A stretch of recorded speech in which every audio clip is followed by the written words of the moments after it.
The wind screamed across the dead flats, carrying with it the coppery scent of dust and the ghost of things burned long ago. Valira limped across the scorched earth, her crimson skin bruised, robes torn and flapping around her legs like faded banners. Her feet bled with every step. Above, the twin suns of Meridian 4 blazed down, relentless and bright. The desert shimmered with heat. Somewhere beyond the next rise, she prayed, was shelter or death. She wasn't sure which she wanted more. She hadn't eaten in 3 days. Her last drink of water was from a rusted cistern that smelled of oil. Her breath rattled in her chest. Then she saw it, a low sprawl of dome-shaped buildings surrounded by broken fences and tilted solar panels. The human settlement. She almost turned back. Humans didn't trust her kind, especially not ones with skin like hers, red, stained by blood and rebellion. But her legs gave out first. She collapsed on the edge of the settlement. Nico Mercer had just finished his patrol when he saw her. He was a tall man, broad-shouldered, with sun-weathered skin and tired hazel eyes. The rifle slung across his back had seen better days. So had he. He didn't run to her, just watched her for a moment. She looked half dead. Then he sighed and walked toward her, boots crunching the dry ground. "You picked the wrong place to die," he muttered, kneeling beside her. Her eyes flickered open, deep gold, full of fire and pain. "Don't touch me," she rasped. "Wasn't planning to," he said, "but if you want to live, you better get up." She tried, failed. Nico exhaled, then lifted her gently. She weighed almost nothing. His small quarters above the old supply station weren't much, but they were clean, cool, quiet. He gave her water first. She drank it in gulps, nearly choking. "Easy," he said. She eyed him with suspicion. "Why help me?" "No good reason. Maybe I'm tired of watching people die." She said nothing. Her eyes drifted shut. Nico watched her a while, then stepped outside. The desert stretched in all directions, empty and endless, just like always. She woke later to the sound of humming. He was fixing something in the corner, a cracked filtration unit. "What's your name?" he asked without looking. "Syl," she lied. He nodded slowly. "You were lucky, Syl. Couple hours longer and you'd be bones." She looked down at her arms, bruised and burned. "Luck isn't something I have." "Then maybe that's changing." In the following days, she stayed quiet, barely spoke, but she helped cleaning, mending things, organizing rations. Nico didn't press her, but at night when she thought he was asleep, he'd hear her whispering in her sleep. "Names, please," a scream once muffled against her sleeve. He never asked, and slowly, Valira began to breathe easier. The townsfolk noticed her, of course. "She ain't one of us," muttered the butcher. "Could be a spy," said the merchant. Nico just ignored them, kept fixing what was broken, kept walking beside her. Until one day, she saved the town. A dust storm hit without warning. The solar hub overloaded, everything went dark. But Valira knew the old tech from before the war. She crawled into the hub and rewired the backup core.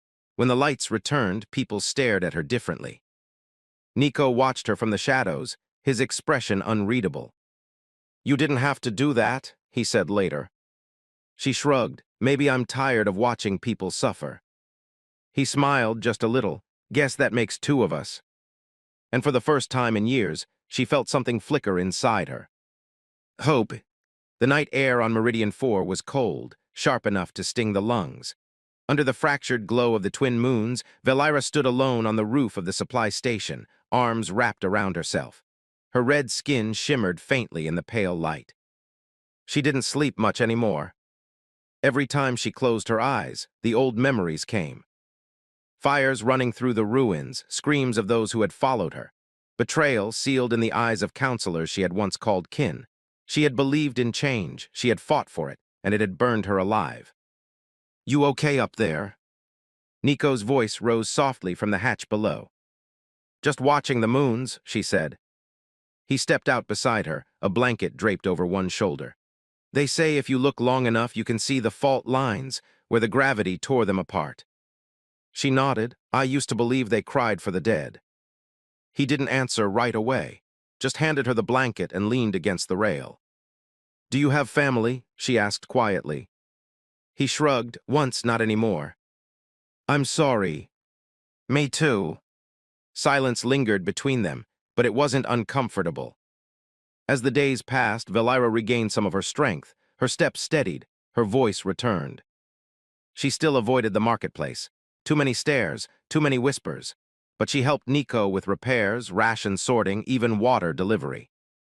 He noticed the small things, how she always memorized routes in seconds, how she adjusted power converters faster than he could explain them.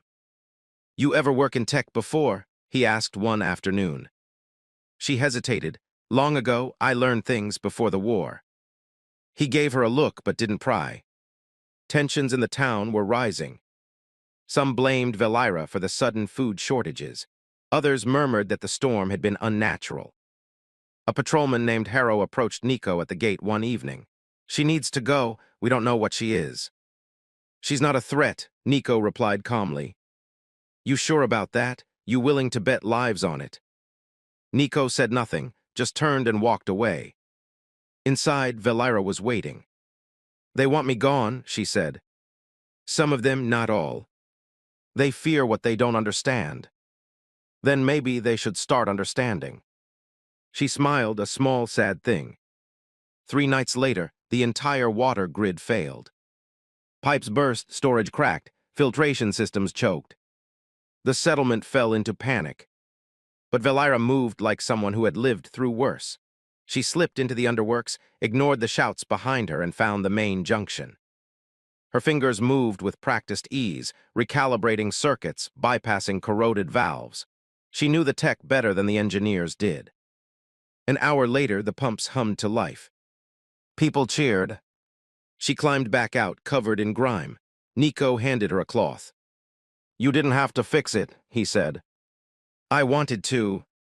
They might finally see you now. Or hate me more. Maybe, but I see you." She froze. "You keep saying you're a ghost, a rebel, a mistake," he continued. "But I see someone who saves lives when she doesn't have to, someone who stays. I don't know how to be that person. Then let me help." And he reached for her hand. She let him. As the desert sun dipped below the red cliffs, casting long amber shadows across Nico's small dwelling, the quiet settled around them like a blanket. Valira sat by the edge of the bedroll, her hands clasped tightly in her lap, crimson skin catching the fatting light. For a long while, neither spoke. Silence had become their companion in these nights. Finally, her voice broke the hush. "I wasn't just a rebel," she said softly. "I led them, all of them." Nico looked up from where he had been cleaning his rifle. His brow furrowed, but he didn't interrupt. "We believed in something better," she continued, her voice trembling. "The elders had ruled for too long, hoarding what the plains gave. We wanted to share it to free the border clans. I trusted people who said they would fight beside me." She looked down at her hands. "But they betrayed me. My second-in-command turned me over to the High Tribunal. The others vanished." Nico moved closer, setting his rifle aside. "They left you to die." She nodded, tears shimmering in her violet eyes. "I escaped execution by fleeing here. Since then, I've just been running." "You're not the only one running," Nico said, his voice low. "I was stationed at Varen's Edge during the last skirmish. They dropped us into a jungle canyon with no intel. Ambush, my squad," he paused, swallowing hard, "was wiped out. I got pulled out after 3 days, half dead. I never went back." He glanced at her, meeting her eyes. "So yeah, you're not alone in being broken." Valira reached for his hand. For a moment, they just held on to each other. Two fugitives, two survivors. In the warmth of the quiet, something fragile and tender grew between them. It began with a knock. No one knocked in the outpost unless trouble followed. Nico opened the door to find 3 bounty hunters in dust-stained armor. Their leader, a scar-faced woman with a cold grin, held up a glowing shard. "Tracking beacon," she said. "Your guest, been tagged. We want her." Within minutes, the town had turned. Shopkeepers shut their windows, neighbors whispered, old resentments bloomed. "She's not going anywhere," Nico said, blocking the door. "You want to die for her, soldier." "I've already died once, try me." They fled under cover of darkness. Valira led him through dry creek beds and canyons she had mapped in her exile. 2 suns later, they found a rocky alcove beneath a cliff where they could rest. A small fire crackled between them. That night, beneath a sky of endless stars, silence stretched again. but this time it burned. "You didn't have to come with me," she whispered. "I know," Nico murmured, "but I wanted to." When he leaned in, she didn't stop him. Their lips met, slow, uncertain, but filled with everything unsaid. Pain, trust, hope, fire. In the days that followed, their bond grew. They shared food, stories, dreams. She laughed again. He smiled more. But whispers reached their shelter. Bounty hunters regrouping. Old enemies gathering. Valera watched the horizon. "It won't be long, they'll find us." "Then we make our stand."